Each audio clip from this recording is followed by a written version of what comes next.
Sineklip, balik lagi sama gue Rashid Hari. Dan kembali lagi juga kita di sebuah segmen yang statusnya tuh antara ada dan tiada gitu. Kadang ada, kadang gak ada, kadang dibikin, kadang lupa.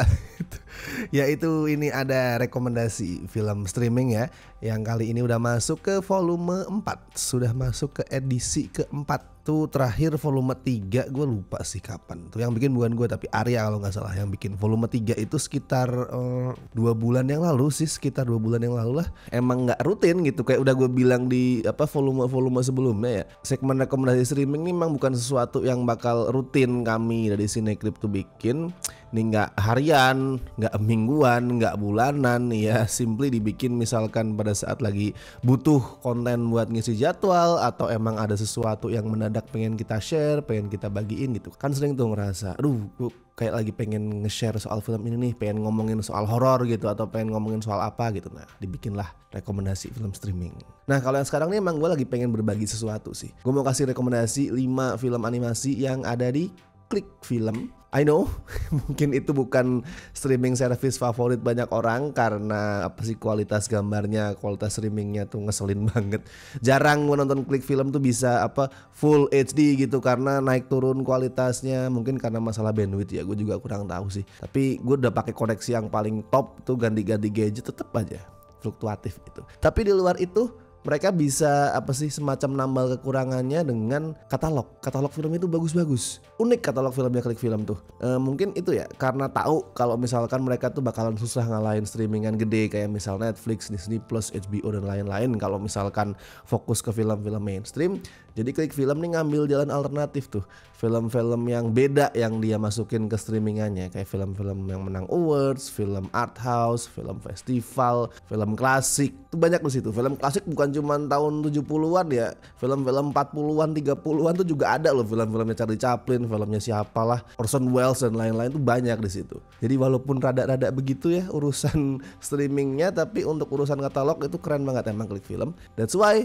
film animasi mereka juga menarik-narik. Mereka punya banyak film-film animasi yang bisa dibilang tuh ngebantah anggapan kalau animasi itu cuma tontonan bocah gitu, kayak wah kartun buat anak-anak gitu, orang dewasa kayak lu ngapain. Nah ini banyak film-film animasi yang meruntuhkan anggapan kolot itu. Jadi 5 film yang bakal gue share di sini tuh adalah film-film yang nunjukin kalau animasi juga bisa dikonsumsi sama penonton dewasa. Dan BTW nih yang masih salah kaprah juga, animasi itu bukan genre ya guys. Animasi itu bukan salah satu bagian genre kayak horror, thriller dan lain-lain. No, animasi adalah medium bercerita. That's it. Simple, bukan genrenya animasi. Kalau misalkan lu ngobrol sama seorang animator terus lu bilang animasi adalah genre, besar kemungkinan lu bakal dikoreksi itu. Bukan genre, animasi bukan genre. Animasi itu kayak live action, medium. Dan seperti biasa listnya ini bakal gue susun berdasarkan urutan abjad ya, bukan berdasarkan ranking atau tanggal rilis. No, ini gue urusin berdasarkan urutan abjad. Tapi sebelumnya seperti biasa gue mau ngucapin makasih dulu buat teman-teman membership, terutama membership dari tier Besti dan La Familia yang gue tampilkan nama dan mukanya ini. Thank you so much.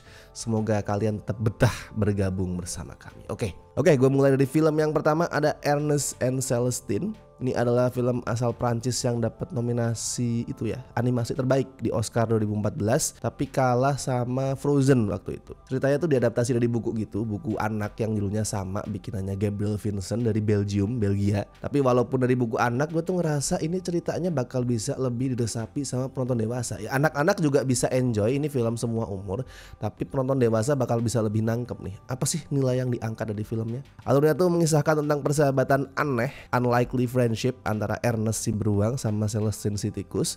Dan dari hubungan mereka kita bakal ngeliat nih cerita yang hangat banget, manis, dengan animasi yang juga luar biasa cakep kayak goresan cat air gitu. Dan gue saranin tonton film ini misalkan lo lagi pengen merasakan damai dan happy.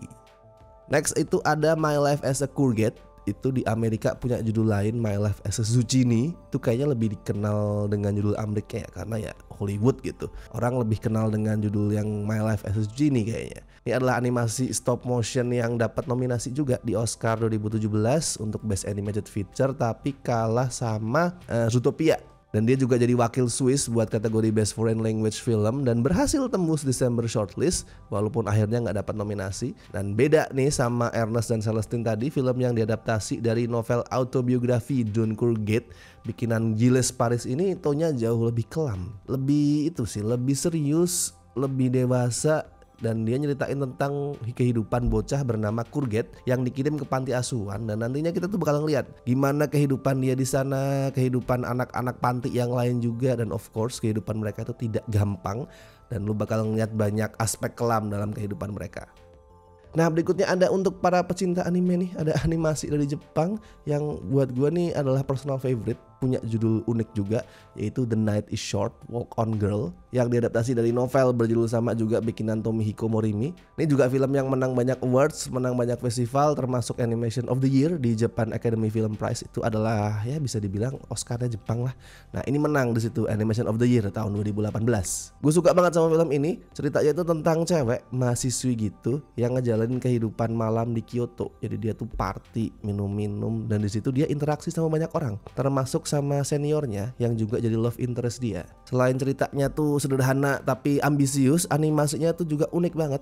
Pas banget buat gue untuk menghidupkan malam liar yang dijalani sama karakternya gitu. Karena karakternya kan banyak melakukan hal konyol, bertingkah gila. Nah, animasinya tuh pas banget buat menghidupkan itu.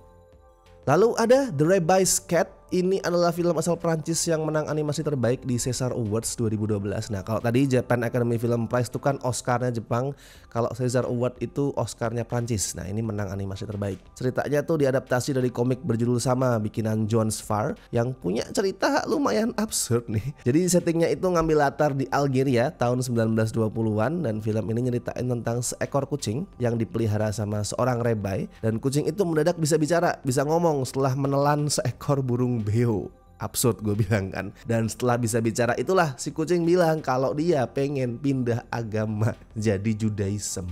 Ya aneh, absurd, dan rada berat emang ceritanya ngomongin soal belief, kepercayaan. Dan intinya The Rabbi's Cat ini yang stylenya terinspirasi dari animasi Amerika era 30-an tuh ngebahas soal gesekan antara kepercayaan. Dan terakhir ada The Swallows of Kabul. Ini adaptasi dari novel berjudul sama bikinannya Yasmina Khadra, dan dia sempat itu juga ya diputer di Cannes, Festival Film Cannes tahun 2019 di section Uncertain Regard, dapat nominasi di situ tapi nggak menang. Ini adalah contoh yang pas banget nih. Misal ada orang nanya animasi buat penonton dewasa tuh kayak apa sih? Nah, ini contohnya, ini jawabannya. Ceritanya itu dewasa banget, kelam, serius, dan kuat di unsur psikologis. Dia ngambil latar tahun 1998 di Kabul yang lagi ancur-ancuran akibat pendudukan Taliban. Tapi walaupun kondisinya seperti itu, dua protagonisnya Mohsen dan Zunaira tuh tetap percaya kalau masih ada masa depan buat cinta mereka. Sampai terjadilah titik balik yang mengubah hidup mereka selamanya.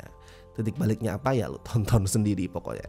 Oke, itu tadi adalah rekomendasi 5 film animasi untuk penonton dewasa. Dewasa itu bukan yang jorok-jorok ya, tapi ini maksudnya cerita itu nggak kanak-kanak banget gitulah, lebih serius, lebih berat gitu, dan animasinya mungkin agak beda sama Pixar, Disney dan lain-lain. Tapi sekali lagi, misalkan lu masih menganggap kalau animasi itu khusus anak doang, atau mungkin temen lu, orang-orang di sekitar lu ini masih berasa lu nonton animasi, nonton kartun kayak bocah. Nah, lu suruh tonton 5 film ini, gue yakin sih, walaupun mungkin gak akan langsung berubah pola pikirnya, mereka akan merenungkan, ternyata gak semuanya untuk anak-anak ya. Nah, dari sini nih, lu berangkat dari sini, bisa lu tontonin 1 dari 5 film ini, terus pelan-pelan lu cekokin film-film yang lain. Itu gue yakin nanti lama-kelamaan, kecuali mereka udah bego banget, udah tertutup banget pikirannya, kecuali mereka seperti itu, lama-kelamaan pasti persepsinya bakal berubah. Jadi silahkan lu tontonin ini. Atau kalau misalkan lu juga belum nonton, tontonlah, semua ada di Klik Film. Dan misalkan lu punya rekomendasi lain nih soal animasi-animasi keren lain di Klik Film juga atau di streamingan lain, bisa lu tulisin di kolom komentar. Jadi kita di sini konsepnya saling berbagi ya. Atau misalkan lu pengen gue ngebahas apa gitu, genre yang lain atau film apa di streamingan yang mana untuk rekomendasi yang volume 5 besok, bisa juga lu tulisin request di kolom komentar. Oke, dan seperti biasa gue ingetin jangan lupa like video ini, subscribe Sinekrip, dan buat yang pengen ngebantu kami dengan kasih donasi seikhlasnya, as always bisa klik tombol super thanks. Saweria juga ada, join membership sesuai tier pilihan juga bisa. Oke, gue Rashid Haris, sampai ketemu di rekomendasi film streaming berikutnya.